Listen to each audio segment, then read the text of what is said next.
कि तीर्थंकर प्रकृति का जो बंध होता है वह सम्यक दृष्टि को ही होता है। मिथ्या दृष्टि कभी भी तीर्थंकर प्रकृति का बंध नहीं कर सकता।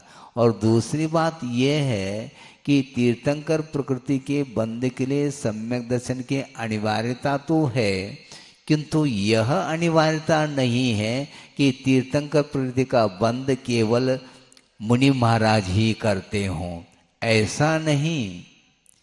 श्रावक गृहस्थ भी षोडशकर्ण भावना के माध्यम से, और वह गृहस्थ सम्यक दृष्टि है, किंतु क्षायक सम्यक दृष्टि भी नहीं।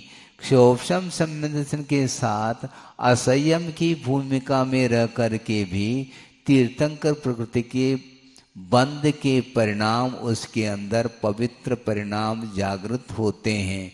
तो भी यह अनिवार्य नहीं है कि वह तीर्थंकर प्रकृति का बंध करें, कर भी सकता और नहीं भी कर सकता। अर्थ यह है दर्शन विशुद्धि रूप जो परिणाम है वह मात्र सम्यक दर्शन की विशेषता नहीं, तीर्थंकर प्रकृति के बंध के योग्य जो परिणाम है वह परिणाम ही तीर्थंकर प्रकृति के बंध के लिए कारण होता है।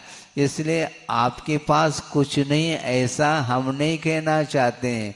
भले ही आप नीचे बैठे हैं, किंतु भावों के अपेक्षा से आप कहाँ पर बैठे हैं ये प्रभु जानते हैं और गुरु जानते हैं, ये ध्यान रखो। कभी भी अपने आप को मैं छोटा, मैं आदि आदि, ये परिणाम नहीं। गुरुदेव ने ये कहा था व्रत कभी भी छोटा नहीं हुआ करता न बड़ा हुआ करता है। किसी विवक्षा से कहना अलग वस्तु, किंतु छोटा सा भी व्रत है, किंतु भावों में यदि पवित्रता है तो वही छोटा व्रत भी आगे जाकर के और विशेष वृक्ष का रूप ले लेता है। छोटा जरूर दिखता है पौधा, किंतु वही पौधा वृक्ष का रूप ले लेता है। उसी प्रकार आपके अंदर जो परिणाम जागृत हुए हैं वो सारे सारे परिणामों के माध्यम से साध से पुण्य का अर्जन होता है, और उसके माध्यम से परंपरा से वह मोक्ष का भी कारण बनता है। इस प्रकार आगम का उल्लेख है।